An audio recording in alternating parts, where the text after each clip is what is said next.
Hello दोस्तों, स्वागत है आप सभी का मेरे यूट्यूब चैनल यूपीएससी कॉन्सेप्ट गुरु में। कैसे हैं आप सभी लोग? मैं उम्मीद करती हूँ आप सभी लोग बहुत अच्छे होंगे। अब मैं एक दूसरा क्वेश्चन जो है ज्योग्राफी से संबंधित उसको मैं लेकर के आई हूँ। ये 2018 में पूछा गया था 200 शब्दों में। क्वेश्चन है हमारा, मेंटल प्लूम को परिभाषित कीजिए और प्लेट विवर्तनिकी में इसकी भूमिका को स्पष्ट कीजिए।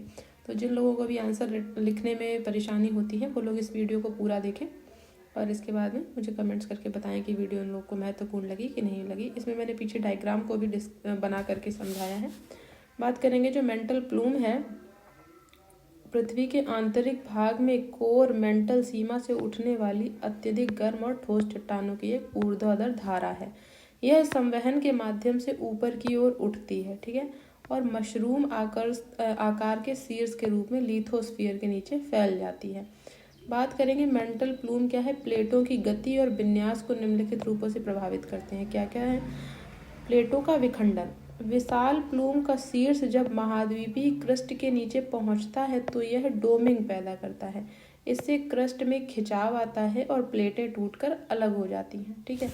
मतलब कोई बहुत गर्म जब लावा है नीचे से जब निकल रहा है और इसके बाद में जब वो महाद्वीप की जो परत है, क्रस्ट है, जो उसमें पहुंचेगा तो क्या करेगा? डोमिंग इफेक्ट को पैदा करेगा, ठीक है ना। और इससे क्या होगा? जो क्रस्ट है उनके बीच में जो परपटी है बहुत ज़्यादा खिंचाव उत्पन्न होगा और जो प्लेटें हैं वो टूटने लगेंगी, अलग होने लगेंगी। फिर बात करते हैं दूसरा कारण क्या है। हॉटस्पॉट ज्वालामुखी। ये प्लूम प्लेटों की सीमाओं की बजाय उनके बीच ज्वालामुखी बनाते हैं।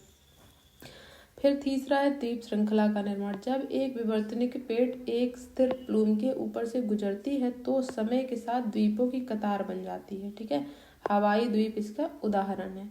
बात करें मेंटल संवाहक में सहायक। ये प्लूम पृथ्वी के आंतरिक भागों से ऊष्मा को सतह तक पहुंचाकर वैश्विक संवहन प्रणाली को उजागर करते हैं।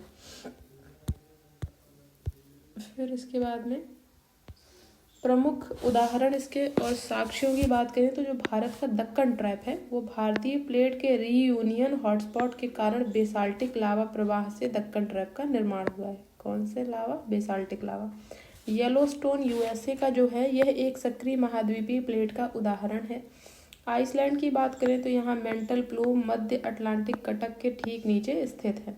हालिया संदर्भ में अगर हम इसको करंट अफेयर से जोड़ करके देखें तो हालिया संदर्भ में सीस्मिक टोमोग्राफी अध्ययनों ने प्रशांत महासागर और अफ्रीका के नीचे दो विशाल ऊष्म क्षेत्रकों की पहचान की है, जिन्हें क्या कहा जाता है? सुपर प्लूम कहा जाता है। अगर सुपर प्लूम से रिलेटेड प्रीलिम्स का भी कोई एक फैक्ट दे दिया जाए तो सुपर प्लूम किसको कहते हैं?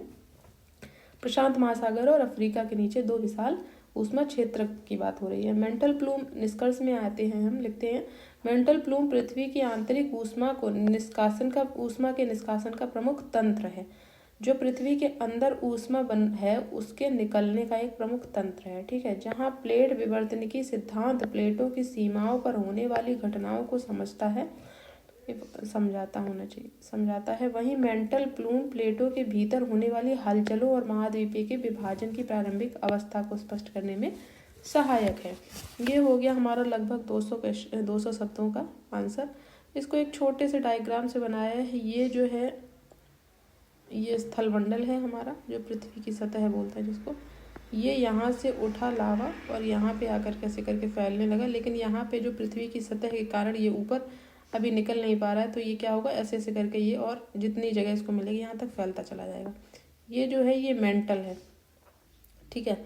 इसको बोलते हैं प्लूम टेल, क्योंकि ये ऐसे पूंछ जैसी आकृति दिखाती तो प्लूम टेल हो गया। और ये जो ऊपर ऐसे करके बन गया इसको बोलते हैं प्लूम हेड। और ये जो है वो बाह्य कोर, इससे नीचे, क्योंकि ये मेंटल के हिस्से में, ये जो प्रक्रिया है ये मेंटल के हिस्से में हो रही है और यहाँ से शुरू हो जाता है बाह्य कोर, ठीक है ना। उसके नीचे फिर होगा आंतरिक कोर। तो ये हो गया इसका डायग्राम। इसको आप लोग चाहे तो स्क्रीनशॉट ले सकते हैं। और ये जो है PYQ है हमारा 2018 का, और मैं इससे पहले भी 2 वीडियोस शेयर कर चुकी हूँ जिसमें मैंने 2 क्वेश्चंस को डिस्कस किया है, वो भी 2018 के थे। क्योंकि ज्योग्राफी एक ऐसा सब्जेक्ट होता है जिसका UPSC में बहुत ज़्यादा वेटेज है। तो 2018 में क्वेश्चन पूछे गए थे, 7 क्वेश्चन जो हैं हमारे मेंस के ज्योग्राफी से पूछे गए थे। तो मैं ये तीसरा क्वेश्चन है जो आप लोग के साथ में डिस्कस कर रही हूँ। मैं जो 2018 में 7 क्वेश्चन पूछे गए हैं वो सारे डिस्कस करूँगी। फिर 2017 में भी लगभग 8 सवाल आए थे, उन सारे सवालों को भी डिस्कस करूँगी। और कुछ ईयर्स में तो लगभग 2014 में बात करें तो लगभग 11 सवाल आए थे मेंस के। तो ज्योग्राफी के अभी तक के जितने भी PYQs हैं 2014 से लेकर के 2024 तक, वह मैं वो सारे आपके साथ डिस्कस करूँगी। तो प्लीज़ आप लोग वीडियो को लाइक कीजिए, चैनल को सब्सक्राइब कीजिए और वीडियो को ज़्यादा से ज़्यादा शेयर कीजिए। मिलते हैं आपसे नेक्स्ट वीडियो।